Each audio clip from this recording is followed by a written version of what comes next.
Kiyana's story started a couple hours after she was born, so they immediately noticed something was going on with her breathing.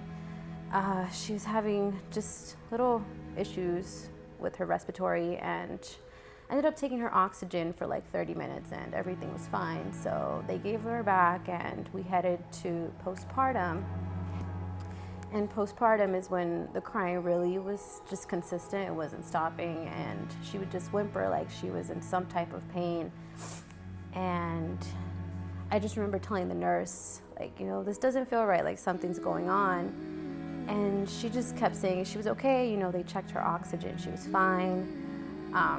She said not to worry about it. She was thinking it's your first time mom, you know, it's kind of the norm to have you kind of think something's going on, but it's normal.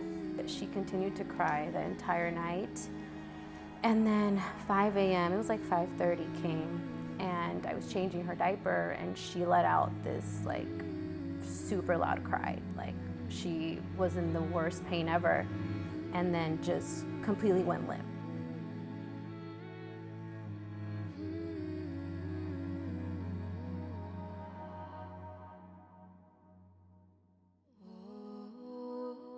I get the call and it's like, I'm going in now, like the baby has to come out now. So I'm stuck. I don't know what to do. I'm panicking. I'm like, what do I do? So call my coach like, yo, like I need to go now. He like, you know, just wait till after the game. So I'm so sure I played the game, worst game of my life. Worst game of my life. I went to the gym the next day. I'm like, all right, the baby's out, the baby's healthy. Everything's good. I'm like, okay, everything's all right.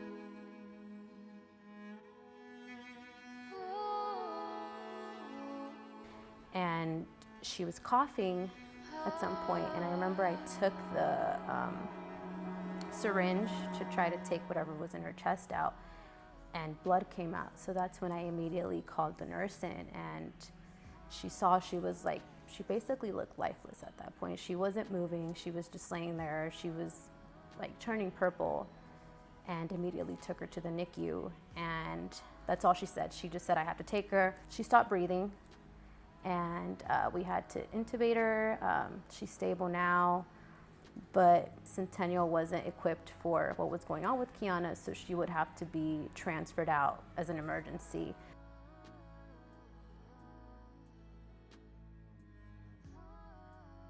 My mom was actually the one in the labor delivery room with me because I had to get an emergency induction. Kris wasn't here.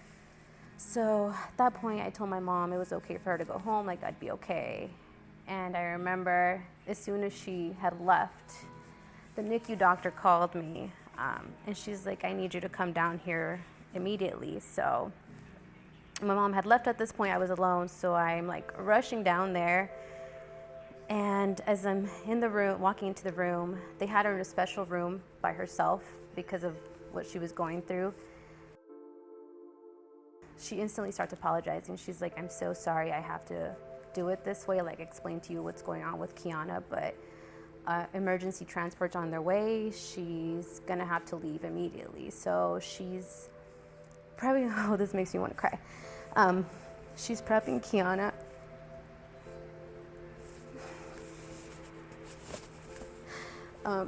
Sticking an IV through her umbilical cord and telling me, you know, what's going on, what they found. She's like, we don't know what it is, but there was a mass in her brain, and she needs to go for emergency surgery at sunrise.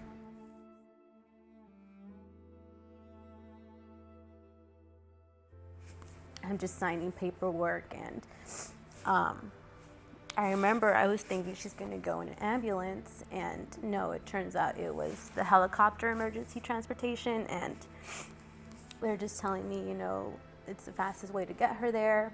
They finally left, and again, I had just given birth less than 24 hours, so I just go upstairs and I tell them I have to go. Thankfully, I had a pretty good delivery, so I was okay to go, but I left as soon as Kiyana left, and I got to Sunrise, and as soon as I'm there, there's a neurosurgeon calling my phone saying to meet him at a certain area and to know what's going on. And that's when he tells me they think it's a blood clot, and they needed to remove the blood clot because her body was so small, it couldn't process the blood clot. And if we left it there, she would not make it. So they had to remove it. But then he told me because she's so little, that could cause her to bleed out. So it could be a bad situation with that too.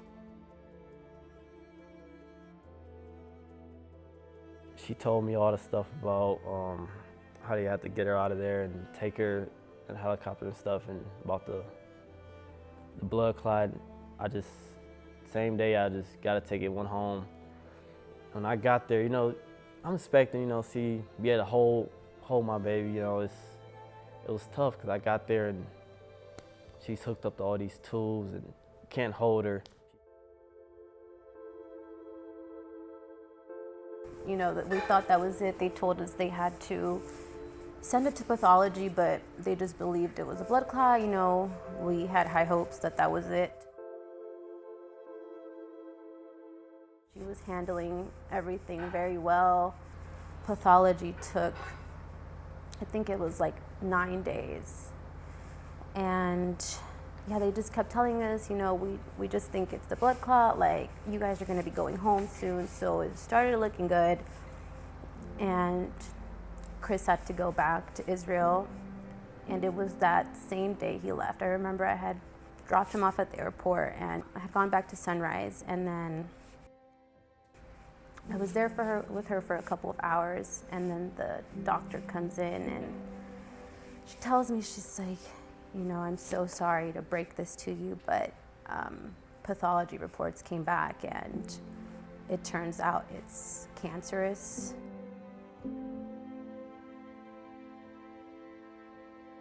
I stayed for about a week. Then, I got to hold her as I was leaving. I got on a flight to San Francisco. And as I was getting off that flight to get on the next flight to Israel, I got a phone call from her. It was her saying, they found that they took the blood and stuff, and whatever they took out turns out to be a tumor. And I'm literally still on the plane. I'm getting my bags, trying to get up, and I hear that I just dropped everything. Like, dropped my bags. I'm just sitting there stuck. I'm literally just sitting on the plane like what? Like, this don't even make sense. Even though they said it was a tumor, I'm hopeful in my mind that it's nothing.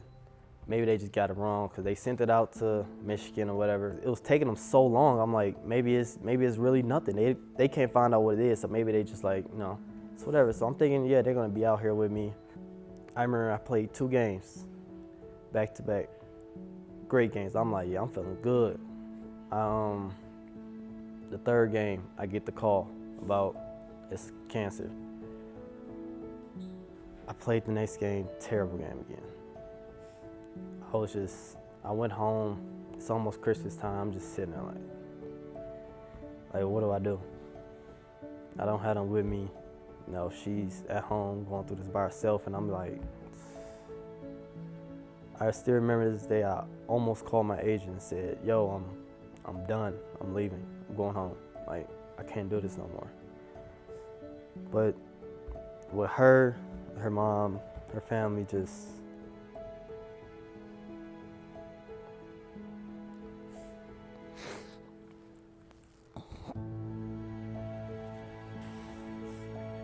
her family and stuff just stepping in and helping her out. It helped me a lot to keep my head on straight, and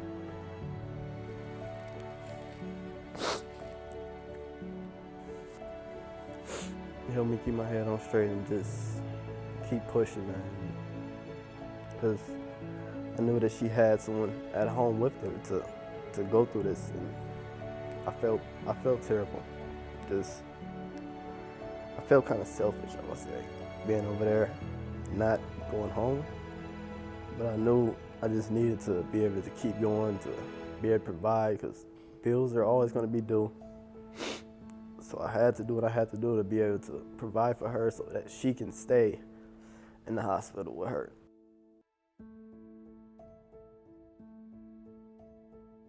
That was probably the hardest day.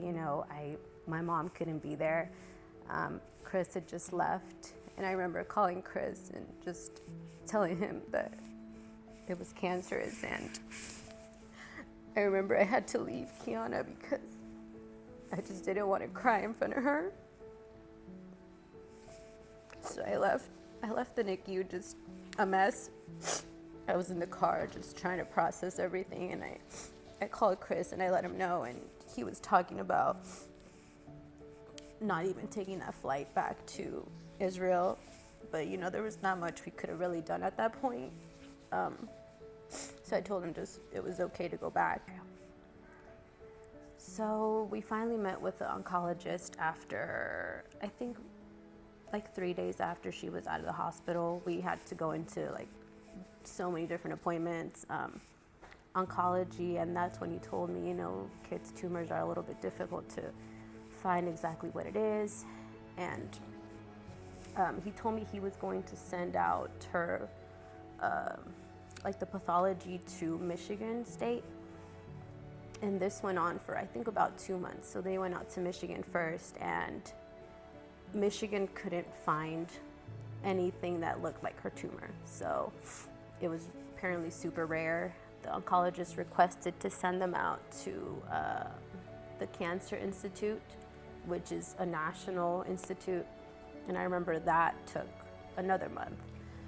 So basically, we were just going to her oncologist, waiting for the results to come in to see what they would say, what was next. So Kiyana had that initial surgery, and we just waited for 2 months. She was not taking any chemo or anything.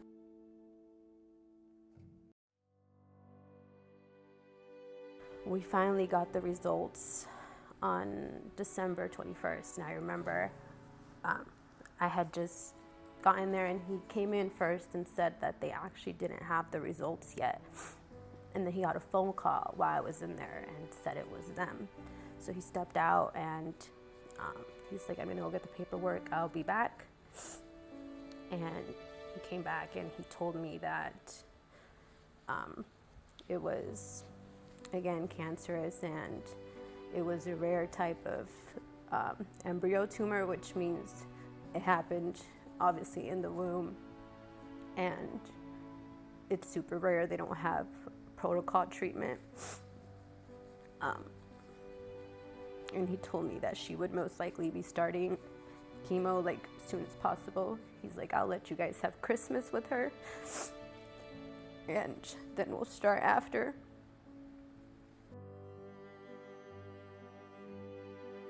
And he told us it would probably be the shortest 7 months to a year of chemo and stem cell transplants and everything.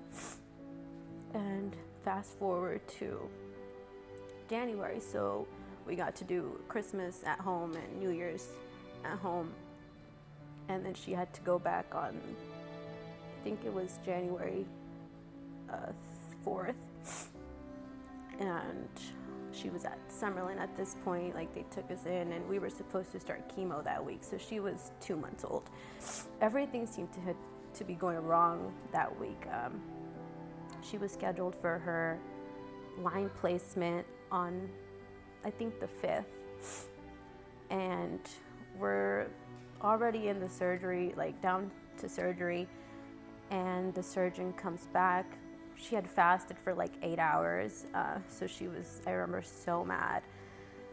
And he comes in and says that they don't have the line that she needs, that they had just thrown them out the day before because they apparently expire, which is the craziest thing because it's really just plastic, but that they expired the day before, so they threw every single one out. And he told me he had looked for another hospital to see if they had anything, and they unfortunately didn't, so her surgery was paused.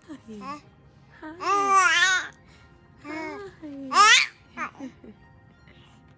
So yeah, I was very upset, just I felt like everything was going wrong, even more than it was. And then the next day was the MRI.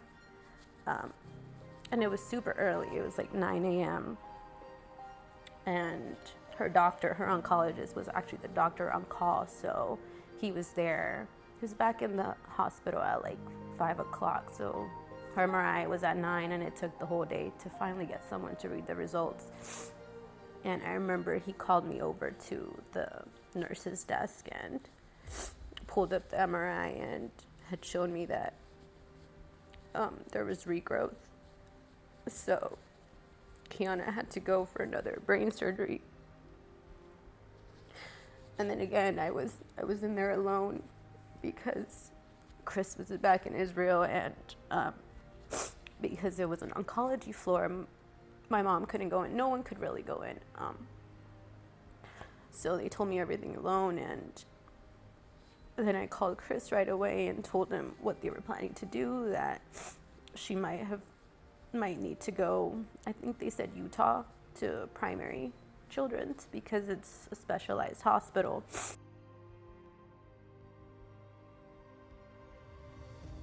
That Friday, they actually got her surgery done.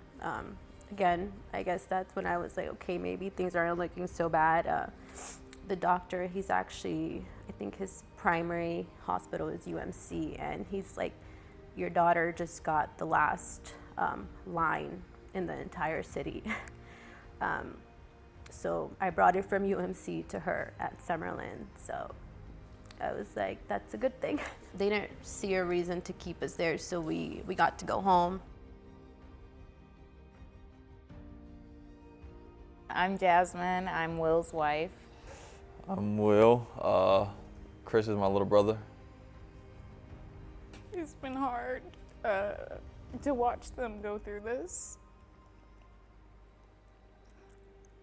I think the whole time it's just, you think about their first time parents, and it shouldn't be like that.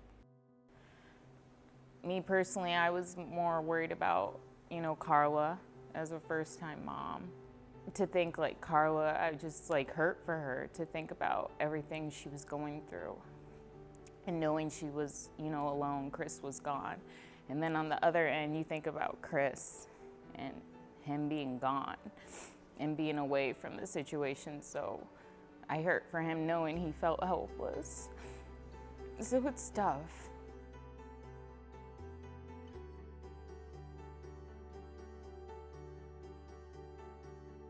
They gave her 2 weeks to recover from surgery, made sure everything was healing properly, and the neurosurgeon cleared her for chemo.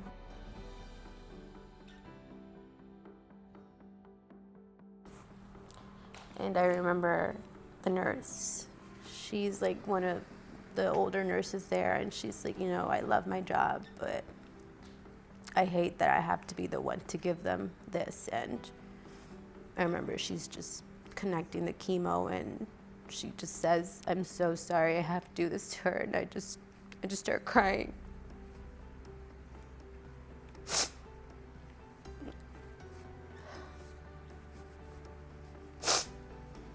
And the chemo, the protocol. Again, they don't really have like a set protocol like other cancers do, because they stay so rare. She was basically on a trial. So that chemo she was on, it was, I think, a total of 7 days of chemo. So it was 4 days back to back, and then she got a break. And then she would do, I think, 2 more chemos, like 15-minute chemos. And I remember at first everything, she was just tired and vomiting and everything, and I thought that was the worst of it. But then a couple days later, she started getting like a really bad mouth sores where she stopped eating and her mouth just looked terrible. And I remember that was the worst thing. She wouldn't eat. She was just crying, and to the point where they had to give her morphine. And I just remember thinking, like, what am I doing? Like, am I really helping her? I'm just, it doesn't feel right.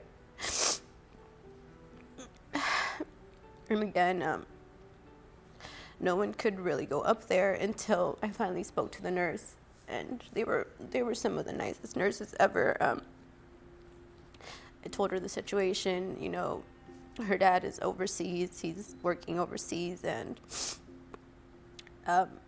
is there any way my mom could, you know, come and be my support system while he's not here? And they said, you know, it wasn't allowed, but that they would make the exception for us just because of the situation. And my mom was finally allowed to go up there, like, I think 2 days before we went home from this first chemo. And I just remember it just felt like such a relief to finally have someone to be there and to talk to, because, you know, I never noticed how crazy the hospital can drive you just sitting there, and we couldn't do much with her because she didn't feel good. Shockingly, that little girl is just amazing because she took those chemos just back to back. Every month it was like, she's okay, she would just recover super fast, and her oncologist was like, okay, you know, we just want to keep it going. Like, if we don't need to take a break and she's recovering fast, we're just going to keep going. So we did that for 3 months.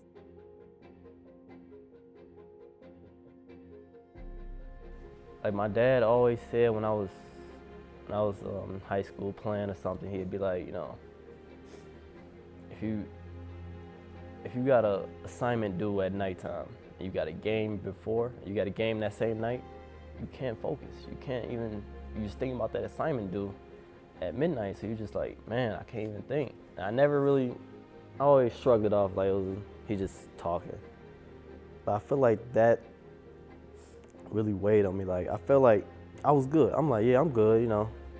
I'm not thinking about this. I'm trying to play games, and I don't think I was. I think it was really weighing on me, and I was just pushing to the side, just trying to avoid it. Like, we didn't even talk on FaceTime a lot because I didn't like seeing, you know, the baby going through this, or knowing that she's by herself, even though her mom was there, but just, I didn't want to see it. It was the toughest thing I ever had to do was try to focus or make it seem like everything was okay when it wasn't. We took a little 3-week break, and the next was what they call high-dose chemo, which is like super intense chemo that would require a stem cell transplant after every chemo is given because of how intense it is. And we thought it would probably take a little bit longer to recover, but it was like 2 days of chemo and then a 2-day break, and her stem cell transplant would be on the 5th day, and she handled it like really well. It was the most underwhelming thing. We thought it would be this huge thing, you know, a stem cell transplant, but it's literally like a 15-minute process. You watch the cells go in, and it's pretty much it. And with that stem cell transplant, she was out of there in, I think, less than 2 weeks. And we went into the second chemo, and this was probably the hardest one we've ever went through.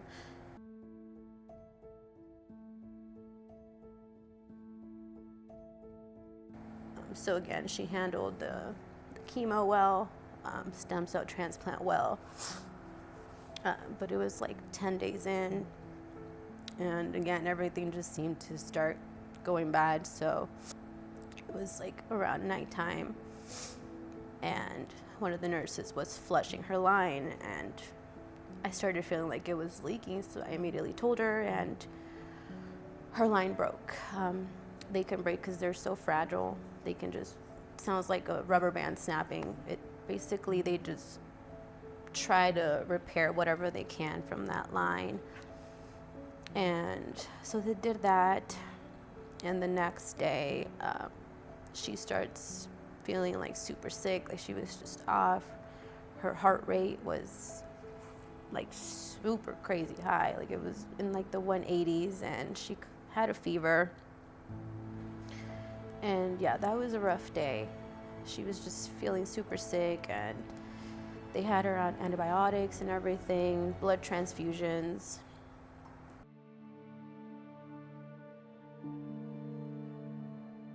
They do her blood work every morning to make sure her blood counts are okay, or if she needs a transfusion, platelets, whatever the case may be, they know right away.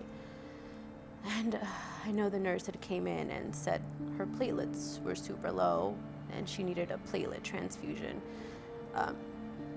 So we waited for the platelets to come in, and right before we're gonna start, she gets like a really, really bad bloody nose, and it's just gushing out like it was bad. And they're just saying, you know, it's okay. It's because her platelets are low, like it should go away as soon as we start transfusing. And we were trying to clot it as much as we could with tissue, everything. And I remember the bloody nose just kept going all day until 5 p.m. And she was laying, I remember, on her bobby pillow, and her breathing was getting really funky, like something was blocking her airway. And the nurse had told me to flip her over, so I had her on her side, so if her nose continued to bleed, it wouldn't go to back of her throat. And I move her on her other side, and I remember that's when she woke up and just started crying, and the bleeding starts again. And we kind of didn't know what was going on. I know she said she was going to call the doctor because they didn't feel like they were doing enough, basically, because there was not much you could do for a bloody nose, you know. They called the doctor, and the nurse steps out, and Kiyana's just crying, and her nose is bleeding. I remember just blood all over my shoulder and my shirt. I'm trying to calm her down because the bleeding seemed to only get worse. And then finally one of the nurses comes in, and her name is Megan. And she sees, like, I'm just overwhelmed. I don't know what to do. It's not stopping. And she comes in and helps me. And she called a couple other nurses, and I remember we have her sitting at the edge of the bed. She has an oxygen mask on, trying to stabilize her. And at some point, there's like 6 nurses in there, and including the charge nurse. And I'm in front of Kiyana holding her, trying to put the oxygen mask on her. And I have the charge nurse to the left, and he's like trying to clot her nose, but she wouldn't. And I just remember she's crying, like throwing herself back, and then it just stops.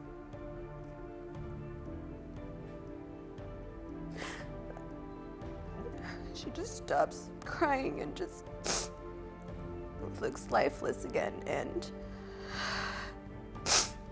I remember the nurse saying, "Breathe, Kiyana, breathe."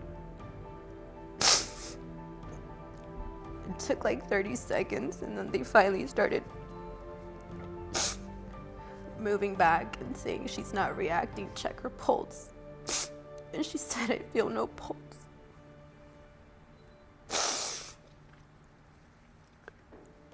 And that's when they get her to the top of the crib, and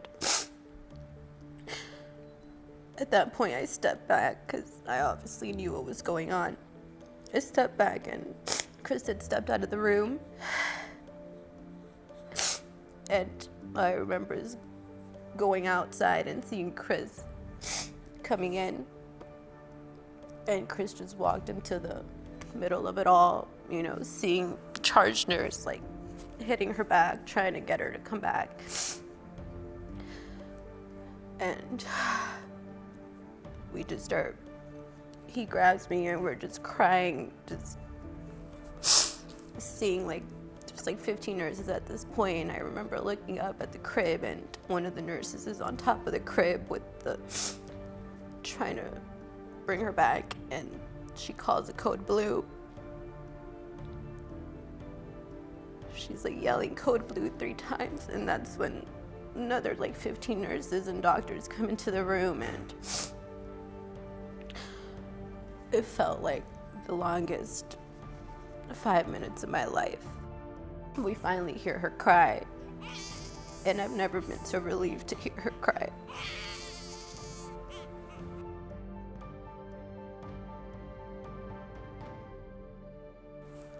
So yeah, they stabilized her, but they had to take her down to PICU because of the situation. They didn't want her to bleed anymore, so they had to, I remember we went downstairs and they told us they had to intubate her because her body was probably just tired from everything it had gone through, that they thought it was best. She needed a break. So they intubated her. She was extubated like 2 days later. Thankfully, she's just a fighter.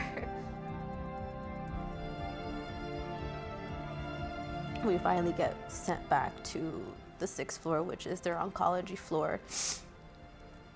And they found out that there was an infection in her blood, which was what basically caused everything. And we think it started from her line breaking. Her line broke and the infection, the bacteria got into her bloodstream. It was hard, man. It actually hurt a lot. When I was thinking, I'm like, why us? I always ask, why us? You know, why?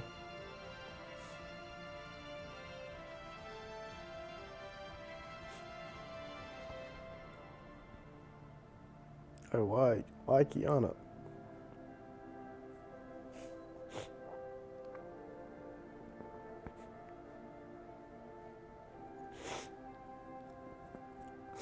Like, I literally would stay inside when I was in Turkey. Like, I didn't want to go places because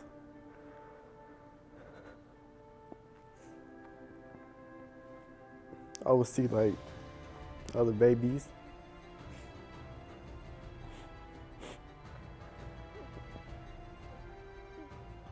I would see like other babies, and I just think about my baby girl, man.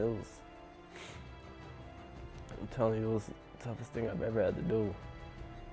And I made it home, man. I was so happy to see them. I was so happy.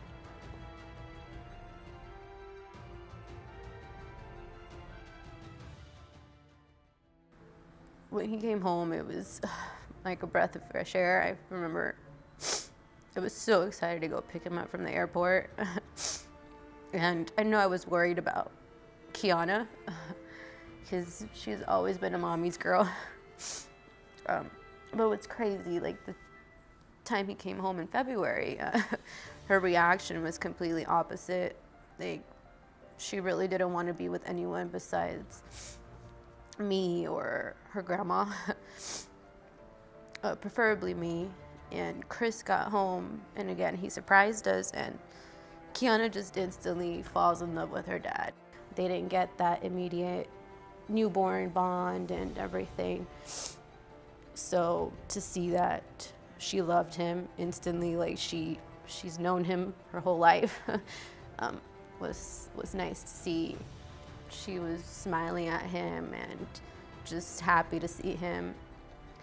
And so then again, a couple months go by when he finally comes home, and yeah, I'm expecting again. Kiyana's a little bit older. She knows more of her surroundings. She's not going to react as well. And of course, it's the total opposite reaction. She's super happy to see him and just touching his face and cuddling with him. That's my face. You know? You want to growl?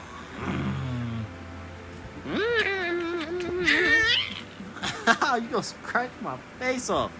Yeah, I was like super happy and relieved, I'm extremely grateful for my mom and everything she did for me, to help while he wasn't here, but it's just not the same as, you know, your partner, the father of your child being there with you.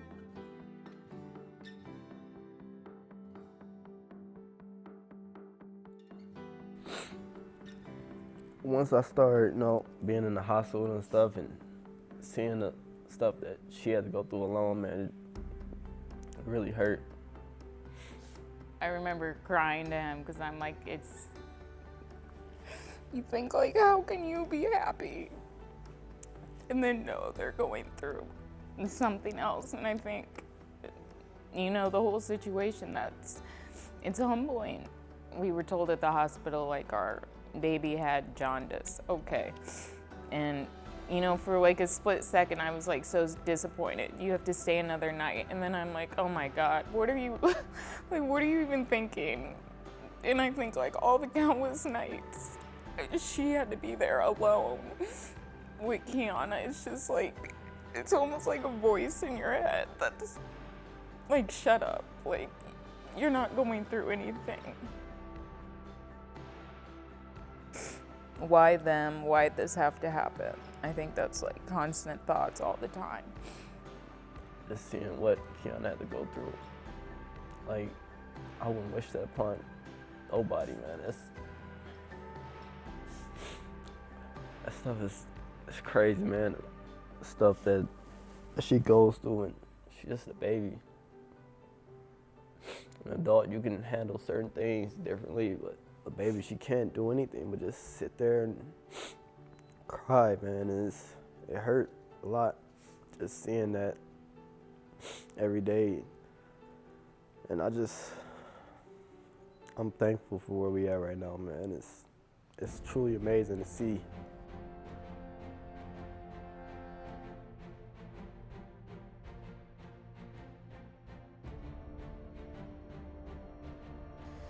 They said the chemo was done. That was basically it for the protocol that they're doing. That's it for treatment for her.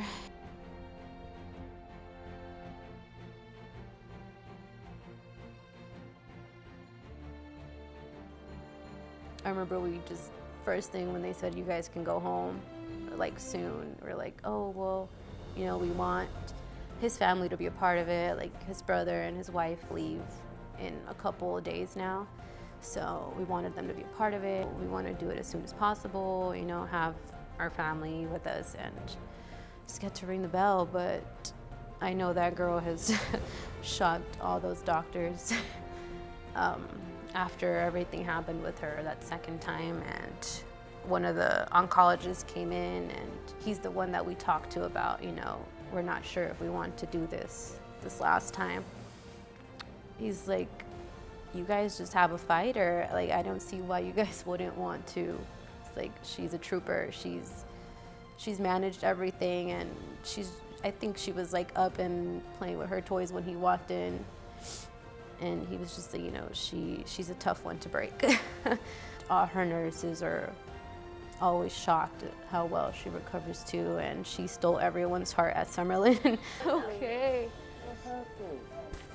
Oh, that's better. Now you're fine. That's better, of course. So it's a book that we do for our kids Yes. that get to complete. And so we put little notes in here for you. Thank you, guys.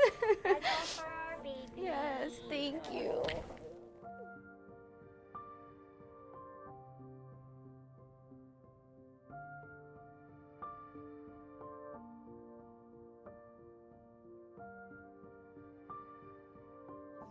Thank you guys, especially everyone that was there that one day, you know. I mean, you guys were all amazing, but that day she almost gave us a heart attack.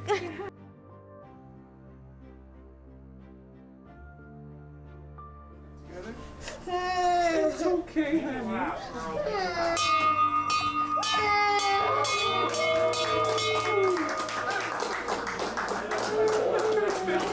It was a great feeling, you know, especially, I wasn't here the whole time, but being in the hospital, seeing the way those nurses cared for her, and she was like a celebrity. It was crazy. Everyone loved her. To see that we finally got here from where we started at I'm shocked to see that I always said, why us? It's like, man, like, she's amazing. Like, she continued to bounce back and continue to keep fighting this. Like, she really is a warrior. She really just shows a lot of people that, you know, no matter what you're going through, you can keep going. Like, what am I complaining about when I got to do something? If she can go through this, then, you know, I can do whatever comes to me. And I feel like this summer, this whole thing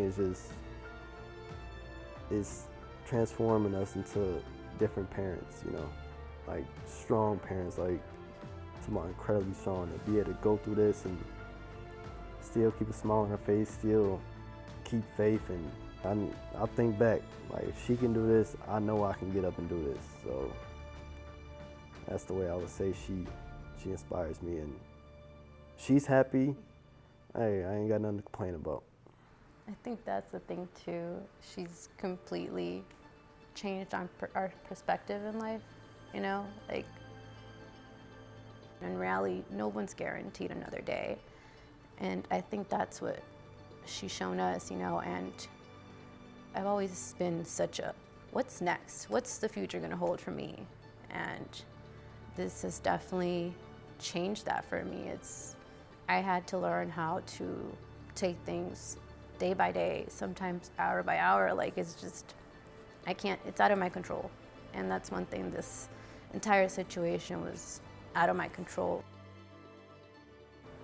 You're never guaranteed another day, and you just have to be grateful for everything you have in the second and realize it's not there forever. So to see them ring that bell, to hear Karla reading those words, I had no choice but to kind of look around and look at the wall, because I felt like it was going to break me again. Kiyana's been breaking me for, like I said, the last year probably. It's just one of those things where me and Kris and my other brother, we don't really show emotions, but she was able to get it out of both of us. How far she has came is really truly amazing, and I can't be more thankful for the progress that she's made and the milestones she's reached. She's a warrior, man. It's a tough baby, man. I don't know how she does it. Things she's done, doctors don't even know how she's doing it as well, man. It's beautiful to see. It's very beautiful to see. I feel like it's forever going to be life-changing for both of them. Obviously, they came out stronger, and they're going to continue to come out stronger. Kiyana's going to be a warrior, and we're going to be able to tell her these stories when she's older and tell her how she fought through beyond adversity, something special. And she's always going to be the warrior to us. I'm proud that, you know, she's our child, and she continues to grow and keep fighting. Keep fighting, man.